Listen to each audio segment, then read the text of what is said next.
Graça e a paz do Senhor, amém, irmãos? A paz do Senhor, amém, queridos? Glória a Deus, ficou melhor. Rapaz, vocês vão ouvir muito sotaque aqui e nervosismo também, porque a responsabilidade ela é muito grande, né, de você estar aqui ministrando a palavra ou falando daquilo que Deus tem feito na sua vida. E como várias vezes a pastora mesmo fala, né, os pastores aqui dessa casa, sempre que sobem aqui para ministrar a palavra, é um tremor diferente, né? É um negócio diferente. E desde que o pastor Diego me fez o convite, eu tenho tremido. Mas Deus vai ter misericórdia da minha vida e vai falar conosco essa noite, amém? Eu queria que vocês abrissem o livro de vocês aí no Salmos 145.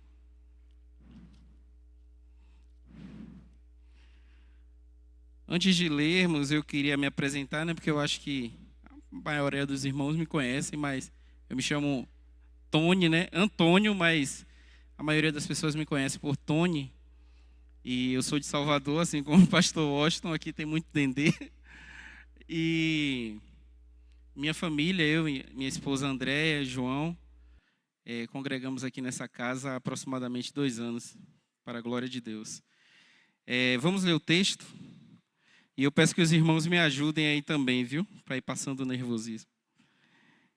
Diz o seguinte, eu vou ler a partir do capítulo, do versículo 9, eu vou ler alguns versículos.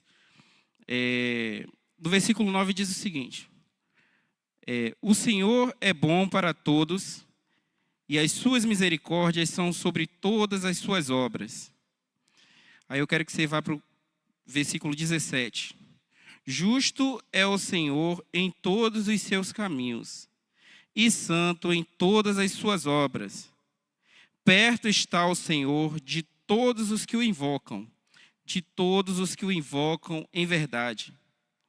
Ele cumprirá o desejo dos que o temem, ouvirá o seu clamor e os salvará.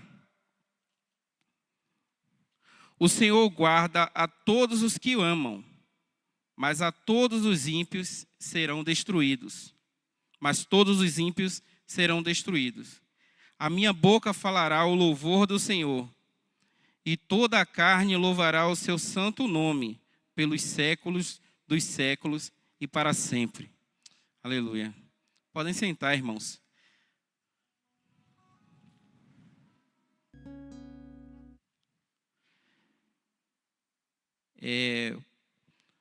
Esse texto, nessa passagem aqui, o rei Davi, né, o salmista Davi, ele já está na sua velhice e ele exalta o Senhor, né? Ele se lembra de todos os benefícios que Deus fez na vida dele, né? E das benignidades do Senhor, dos livramentos que Deus deu a ele desde pequeno até chegar a rei e até o final do seu reinado. Então, aqui o salmista Davi, ele fala da ação de dar ações de graças ao Senhor, pela bondade e pela fidelidade de Deus. Ele exalta a majestade de Deus, expressando gratidão por todas as bênçãos, abundante do cuidado de Deus amoroso por ele. O salmo serve como lembrete da importância de oferecer louvor e ação de graças a Deus por tudo. Eu mesmo vejo, né, nesses salmos o cuidado de Deus para com a minha vida. Tudo que Deus tem feito na minha vida, de quem eu era e de quem eu me tornei. Eu vejo esse cuidado de Deus. Aqui, se você pode observar no versículo, aí você pode ler novamente o versículo 17 ao 21. Davi destaca de prontidão, a prontidão de Deus a nos ouvir, a ouvir as nossas orações. Ouvir com sinceridade aqueles que buscam o Senhor com sinceridade. Deus é justo e bondoso, atento às necessidades de seus filhos. Ele protege aqueles que o amam e livra em seus momentos de necessidades. Contudo, ele também destrói aqueles que rejeitam. E aí eu trago uma reflexão para vocês desse mesmo texto. Você tem olhado para o lugar de onde Deus te tirou? e tem exaltado a benignidade dele, eu queria que você refletisse sobre isso. Se você tem exaltado ao Senhor e lembrado do lugar onde Ele lhe tirou. Eu até pedi aqui uma cola à Déia, porque eu não me lembrava, a gente não se lembra exatamente como a pastora falou aqui na ministração do domingo à noite, mas a frase dizia mais ou menos assim, o que ela ministrou. Só quem sabe de onde o Senhor te tirou, sabe o valor do perdão de Deus. Eu vou repetir. Só quem sabe de onde Deus te tirou, sabe o valor do perdão que Deus te deu. Nós não merecíamos nada. Nós não merecíamos nada. Nós não merecíamos estar aqui. Mas a graça dele, né? O favor imerecido dele veio sobre as nossas vidas. E ele nos perdoou. E ele nos conduz. E ele nos perdoa. Porque nós somos falhos. Então eu trago aqui duas reflexões. A primeira é: não há certeza aqui nesse texto do período em que o salmista Davi escreveu esse salmo. Mas ele, como eu falei, eles indicam o fim do seu reinado. Davi escreveu esse livro quando ele estava já no fim do seu reinado. É um dos últimos salmos. Ele, no fim do seu reinado, estava exaltando a benignidade de Deus. Ele, no final de tudo, no final da sua jornada, no fim da sua vida, ele estava ali exaltando ao Senhor. Exaltando ao Senhor. Agradecendo a Deus por tudo que o Senhor fez por ele. Por tudo que o Senhor é na vida dele. Mesmo no final do seu reinado. Aí eu trago outra reflexão. Diferentemente do rei Saul. A gente tem aqui dois exemplos, Um de um servo fiel, que tropeçou, que errou, que fez coisas ruins também, mas que no final da sua vida reconheceu e exaltou ao Senhor por todos os benefícios do Senhor sobre a vida dele, até ali. E a gente traz o exemplo do rei Saul, que no início era humilde de coração, tinha um coração sincero, mas depois deixou-se corromper. E o Espírito de Deus se afastou dele. E acabou se lançando sobre a sua própria espada.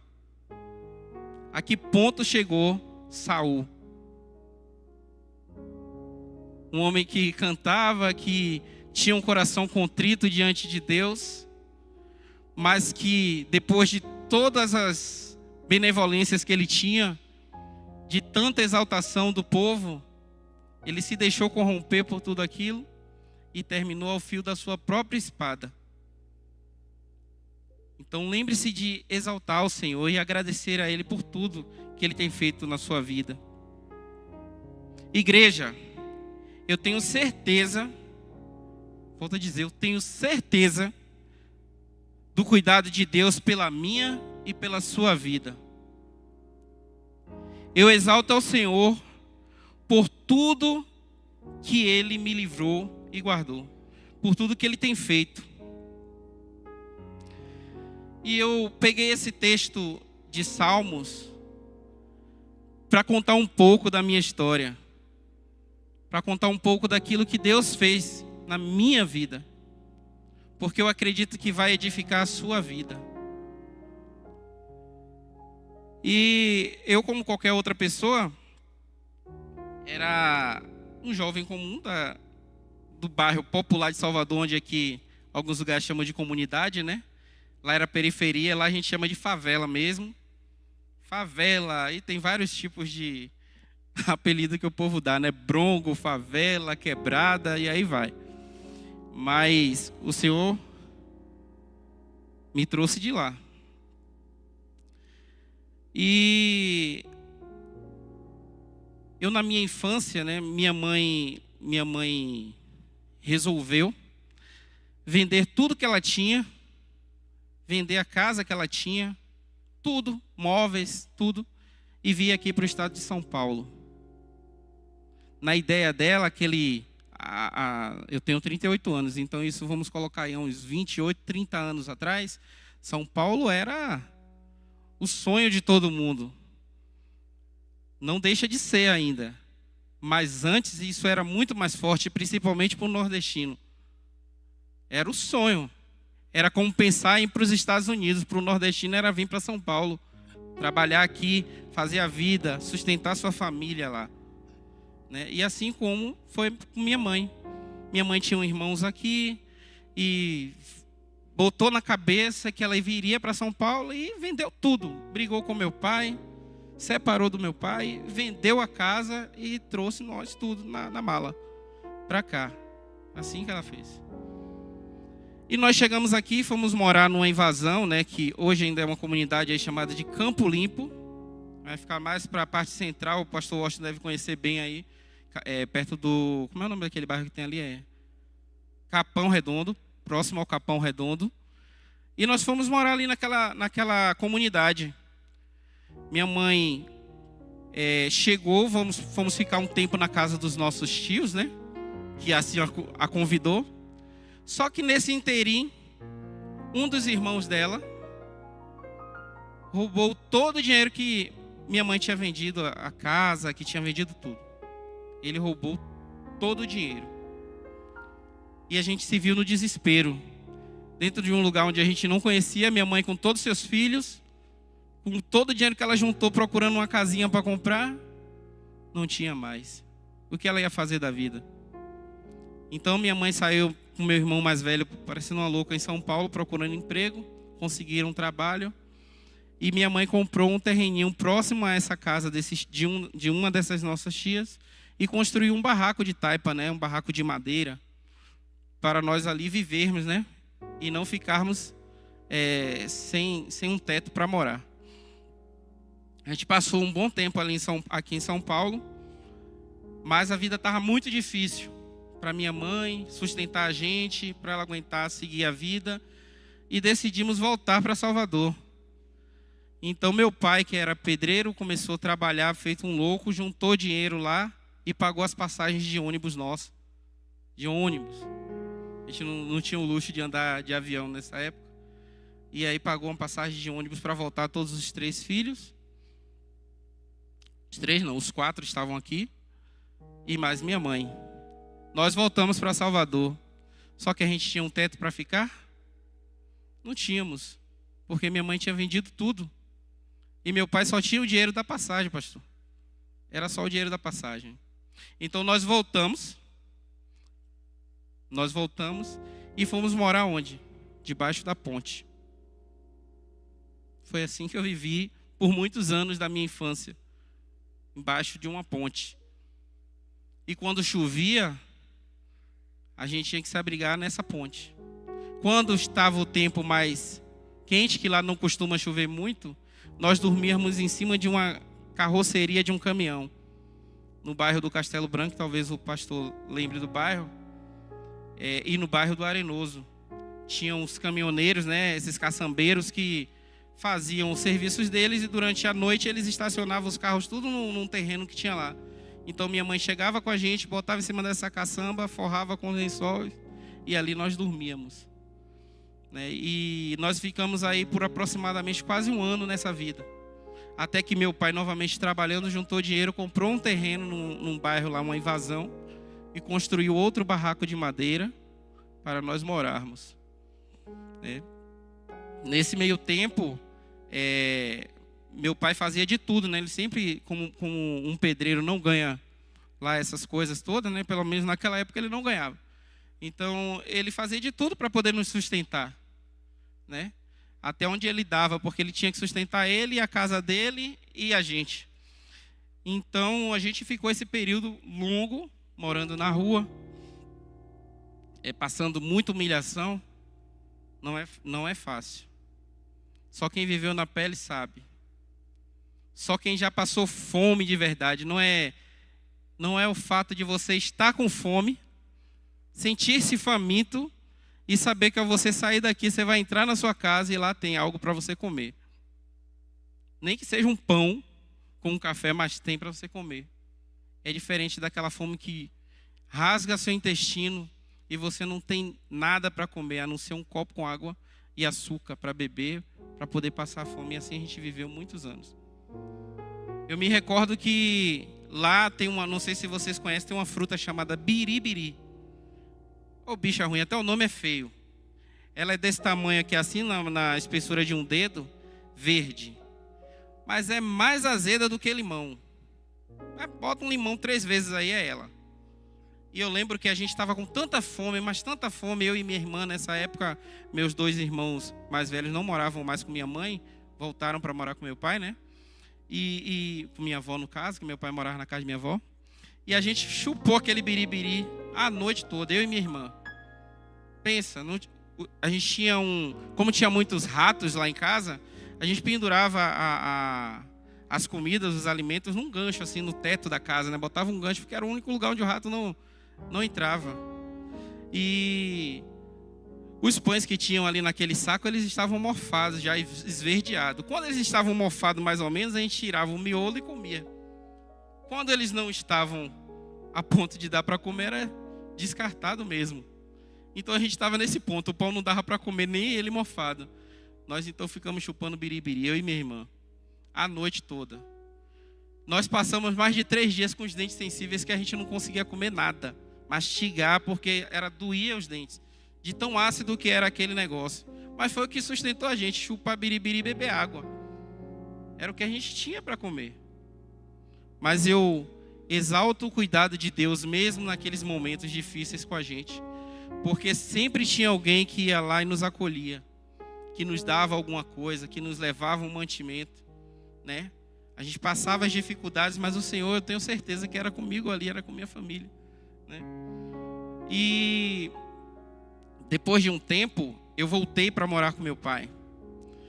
E aqui eu entro num tópico muito importante a se falar, né? Que é sobre a rejeição.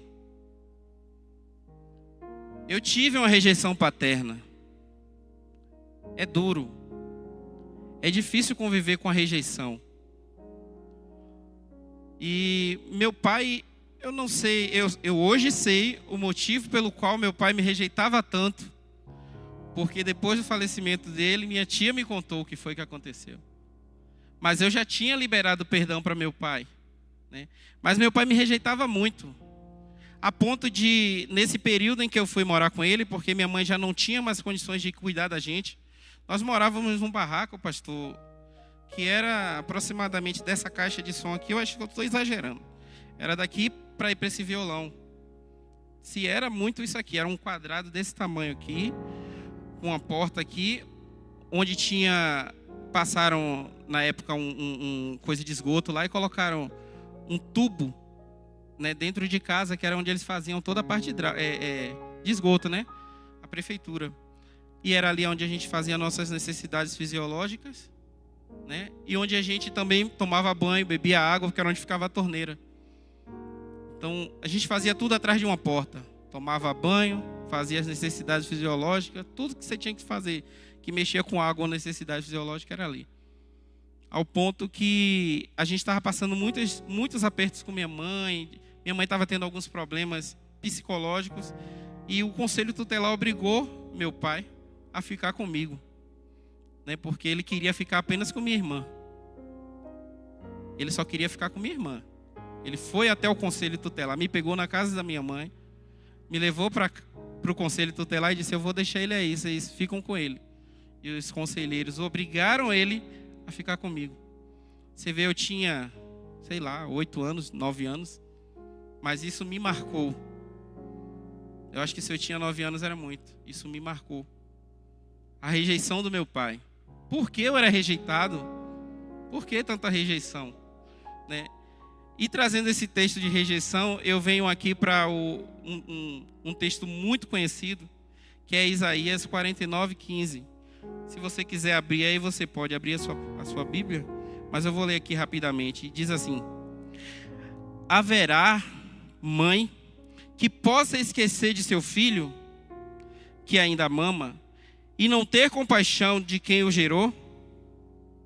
Embora ela possa esquecê-lo, eu, todavia, não me esquecerei de você. E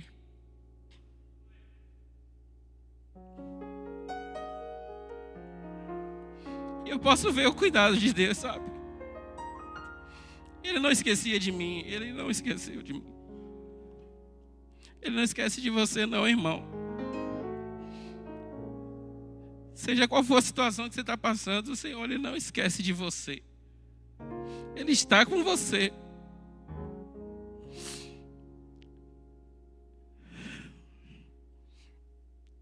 E aí, eu fui obrigado a ir para a casa de minha avó. Meu pai morava com minha avó. Mas eu era tão rejeitado, até pela minha avó. Ao ponto que, de tantas confusões que tinham na casa de meu pai, por conta de eu me sentir rejeitado, eu também já não era uma criança muito fácil, confesso. Não era uma criança muito fácil. Mas devido a todas as marcas que eu passei, né? E aí eu saí da casa de meu pai, depois de ter brigado com ele, ficado um tempo sem falar com meu pai, né? Eu saí da casa de meu pai, fui morar com meu irmão, depois eu voltei para a casa de minha mãe, para poder cuidar dela. Porque minha mãe estava passando muita dificuldade, eu já estava aí com uns 16 anos, e eu já me sentia na obrigação de cuidar da minha mãe, né? E aí a gente traz o... Obrigado, Zé.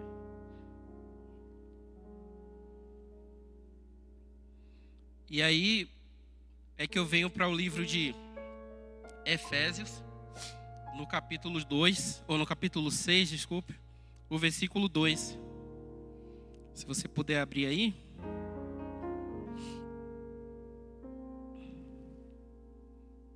Vou abrir aqui rapidinho.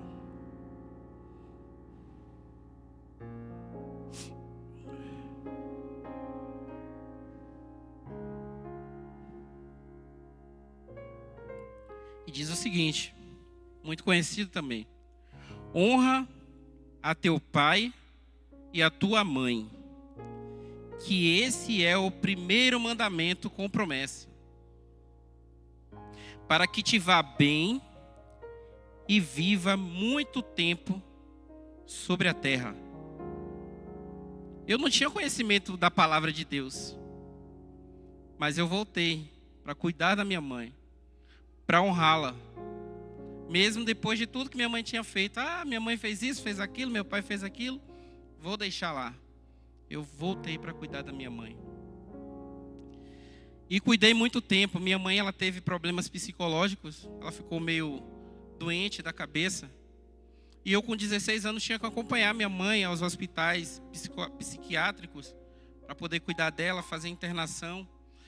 E minha mãe, se vocês se lembram do que eu falei aqui sobre o barraco de madeira onde a gente morava, né? Esse barraco estava trágico.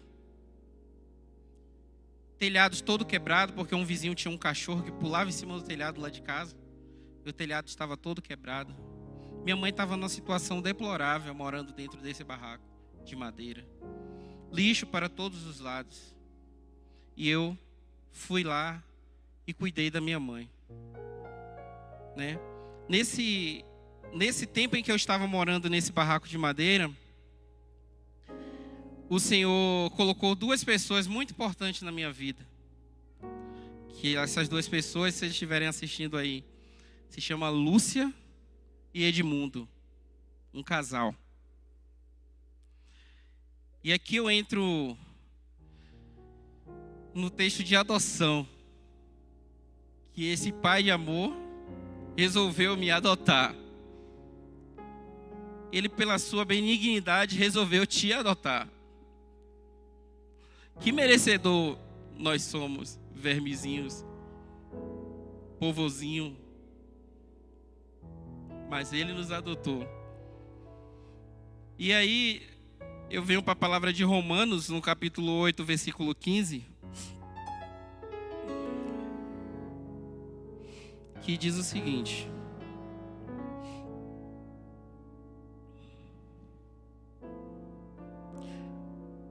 porque não recebestes o espírito de escravidão para outra vez estardes em temor, mas recebestes o espírito de adoção de filhos, pelo qual clamamos, Abba, Pai, Paizinho. Então aí ele pegou esse casal e colocou para cuidar de mim. Eu, pequeno ainda, chegava na porta de uma faculdade que tem lá e pedia esmola na rua, porque para me sustentar era a única forma que eu tinha, né? Então eu, além de sustentar a mim, eu ainda levava essa comida para casa. E eu chegava todo dia nessa escola e esse casal vendia cachorro quente. Tinha um carrinho de cachorro quente. Eu chegava ali, já era o meu freguês. Eu chegava todo dia de manhã, eles me davam o cachorro quente e um suco. Era o meu café da manhã, garantido todo dia. E dali eles foram começando a dar mais liberdade. Olha, Antônio, vai ali em casa buscar uma salsicha. Vai ali em casa buscar um molho. Vai ali em casa fazer isso. E eu fui me aproximando mais da família, né? Nesse meio tempo, eu lembro que eu ia aos restaurantes pedir comida e as pessoas me viam com a comida com palito dentro. Colocavam dentro de um saco de supermercado, uma sacola de supermercado, e me dava aquela comida com palito de dente dentro. Logo, você consegue imaginar de onde que essa comida veio, né? Eram restos de comida que me davam, e aí eu levava para casa, tirava os palitos e comia. Porque era o que a gente tinha para comer. Então esse casal começou a se aproximar, a me dar mais liberdade de estar próximo da família deles. E eles têm 2 filhas deficientes auditivas, Juliana e Luciana. E eu, homem, né? Eles me deixavam na casa deles, com as 2 filhas deles, deficiente auditiva, que não podiam ouvir ou responder algo. Podiam até se defender, mas elas também eram mais jovens. E eu, um homem, dentro da casa daquele casal. Se não fosse Deus, eu não sei quem seria. Se não fosse Deus, eu não sei quem seria que estava movendo aquele casal para cuidar de uma pessoa estranha. Um menino que chegou na porta deles estranho, colocar dentro de casa com sua família. E lá eu comia, tomava banho, café, almoço, janta e palavra. Porque eles são cristãos. Comia, almoçava, jantava e palavra, né? E ali foi introduzido o evangelho para mim, através desse casal. Deus trouxe ali a palavra, né? Aí eu trago uma reflexão para nós, para o nosso tempo hoje. Se esse casal não estivesse com o coração voltado para Deus, eu estaria aqui? Aí eu volto a perguntar, eu não ouvi a resposta de vocês. Se esse casal não estivesse com o coração voltado para Deus, eu estaria aqui hoje? Não, irmãos. Tenho certeza que não. Porque tudo que o mundo fazia era me arrastar. Eu tenho vários amigos que morreram porque se envolveram com coisas erradas. Vários amigos meus de infância, que hoje já não estão mais aqui. Não tiveram ou tiveram oportunidade e deixaram de mão, se deixaram levar. Mas o Senhor cuidou de mim. Nesse tempo que eu passei lá, eu fui cuidado. Eu fui amado, fui evangelizado, né? Eu lembro que as meninas, eu chamo assim, né? As meninas, elas sentiam ciúmes de mim, porque eles me tratavam como filho. Eu fui adotado. Eles me tratavam como filho, como meu pai e minha mãe não me tratavam. Pra você ter ideia de como Deus foi cuidadoso comigo, que o marido de Dona Lúcia, seu Mundinho, Edmundo, ele era quem mais me amava. Tinha as tretas, as brigas, era ele que estava sempre... Não, ele me chama de Totonho. Totonho não sei o que. Estava ali sempre me protegendo. zelando por mim, cuidando de mim. O amor que eu não tive do meu pai por um bom longo tempo, eu tive dele. E então eu indo com eles para a igreja, eu me converti ao evangelho, graças a Deus, e pude receber um pouco mais da palavra de Deus através dele, né? Porque ele me discipulava muito, né? E eu agradeço muito a Deus, honro muito a vida deles, né? Porque eu acredito, eu estava conversando com Dea em casa esses dias, que a gente precisa aprender ou voltar-se àquelas pessoas que fizeram algo por nós, que fizeram algo para que nós fôssemos quem nós somos hoje. E muitas vezes a gente passa despercebido a rotina da vida, você se desenvolve, caminha sozinho com suas pernas e você se esquece daquela pessoa ou daquelas pessoas que fizeram algo por você de bom. Volte lá, agradeça, seja grato, honre essa pessoa, porque elas foram canal de Deus na sua vida, elas foram canal de Deus para abençoar a sua vida. E contando isso tudo, eu tenho que enfatizar que nos finais de vida de meu pai, eu estava próximo dele, eu estava perto dele. Eu lembro-me que meu pai uma certa feita já tinha me convertido e meu pai André conheceu, era revoltado contra cristão. Cristão podia passar milhões de distância dele, de quilômetros, que ele não queria conta. Quando eu me converti foi uma guerra, porque minha família toda de beata e tal, e foi uma guerra com meu pai. Mas eu louvo a Deus porque nos finais da vida dele, ele pôde ver Deus em mim. Ele pôde ver o testemunho de Deus na minha vida.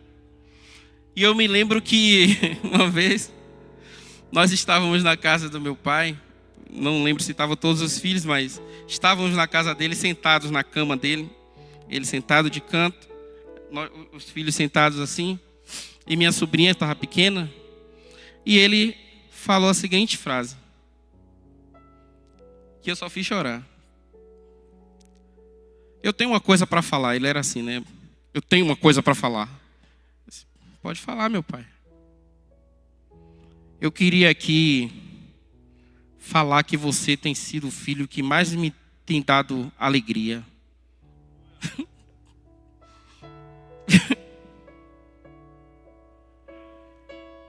E depois de tudo que você passa, você poder ouvir isso do seu pai, né? Ele falou, eu pensei que você não ia dar em nada. Eu pensei que você não ia ser ninguém. Mas você é o filho que mais me dá alegria. Você é o filho que dá conselho para os outros irmãos que são mais velhos do que você. Você é o filho que tem vindo aqui me visitar com maior frequência. Então eu ficava... Alguns dias, sei lá, meu pai me mandava mensagem, tá rico, porque eu não estava indo lá ver ele, não ia visitá-lo, não ligava para ele, ficou rico. Ele já sentia falta de mim. Eu comecei a trabalhar numa empresa que trabalhava de 7 da manhã até 11 horas da noite, eu morava no mesmo bairro, mas eu passava na casa do meu pai. Meu pai ficou doido, me pediu para sair do trabalho. Saia desse emprego, não está lhe fazendo bem não, você não vem mais aqui, não me vê, não vem ninguém. Não. Cuidado de Deus. Se eu fosse um filho errante, que continuasse a briga, levasse aquilo para o coração para o resto da minha vida até aqui, eu não poderia ter desfrutado desses momentos com meu pai. E hoje só me restaria rancor, só me restaria dor. O contrário, hoje me resta muita alegria de poder ter desfrutado desse tempo com meu pai. De poder ter voltado e cuidado da minha mãe, né? De poder construir, nem que fosse uma casa de bloco, rebocar, colocar um piso, ter um banheiro para você fazer suas necessidades fisiológicas. A gente pôde desfrutar disso. Eu pude desfrutar disso com minha mãe. Eu pude ver minha mãe indo para a igreja. Eu pude ver Cristo fazendo algo na minha família. E a gente só tem que agradecer como o salmista Davi. A gente só tem que agradecer. Davi passou por guerras, passou por tantas lutas, mas ele não deixava de exaltar o Senhor, de adorar o Senhor. Ele sabia que o Senhor era com ele. Não sei qual é a luta que você está passando, o que é que você está vivendo. Eu não sei se talvez você passou as mesmas dificuldades que eu, mas o Senhor é com você. Ele é contigo.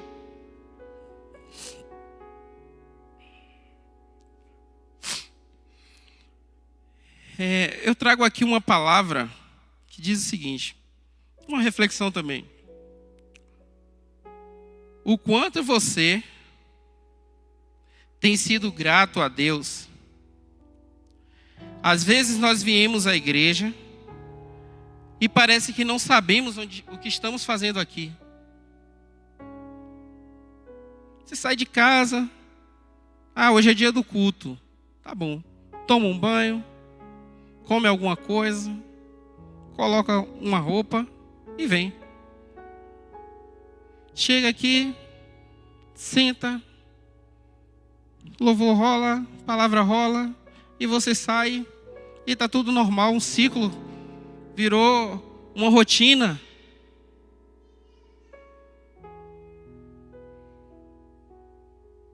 Será que você entende realmente o valor do seu perdão? Você já parou para olhar assim para trás e dizer: quem sou eu, Antônio? Quem eu era? O que eu sou? E eu vejo que Deus tem me abençoado, sabe, pastor? Desde lá, daquele tempo até hoje. Eu sempre busquei trilhar os caminhos do Senhor, né? E eu vejo assim o cuidado de Deus. Eu me lembro que uma vez eu estava falando com um irmão de lá da igreja, onde a gente congregava em Salvador. É Antônio Carlos o nome dele, pastor Antônio Carlos. E eu estava com muito medo, sabe? Porque eu morava numa comunidade, eu era adolescente, né? E eu morava numa comunidade onde o tráfico de drogas era muito pesado. Mas muito pesado. Ao ponto de você ver os caras andando sem camisa com 2, 3 armas na cintura, na mão. E passava na minha porta, e sentava na minha porta. E usavam drogas sentados na minha porta. E eu já cristão. Então eu chegava em casa morrendo de medo à noite. E saía de casa com medo. E não levava ninguém, Mateus, na minha casa. Morria de vergonha de levar alguém na minha casa. Primeiro porque era na invasão. Segundo que eu não tinha só tinha água para oferecer. E segundo por causa daqueles caras que ficavam na minha porta o dia todo. E eu tinha muito medo, eu estava com muito medo de ir para casa. E aí eu falei com ele, contei desse temor meu, né, de ir para casa. Ele falou: rapaz, coloca aí nas mãos do Senhor, ora aqui agora, vamos orar aqui. Ora aqui, coloca nas mãos do Senhor e fala o Senhor aí, coloca anjos ali, anjo aqui, eu estou protegido, estou guardado pelo Senhor. E assim eu fiz. Orei, mas eu andava ali que parecia que nada estava acontecendo. Os caras saíram da minha porta. Todo movimento que acontecia ali naquela região saiu dali, foi para outro lugar. Pararam de mexer ali, não ficavam ali de jeito nenhum. Foi ordem, não ficavam ali. Foi ordem de quem? Será que eles viram um rapaz branco desse tamanho lá na porta de casa? Então eu aprendi a viver com Deus assim, sabe? Nessa ousadia de estar buscando a Ele. Nessa ousadia de estar buscando a palavra dEle. E eu vejo assim o quanto que é gratificante você saber que Deus te ama, zela por você, por sua família, né? Hoje eu não sou rico, mas eu desfruto do melhor que eu posso ter.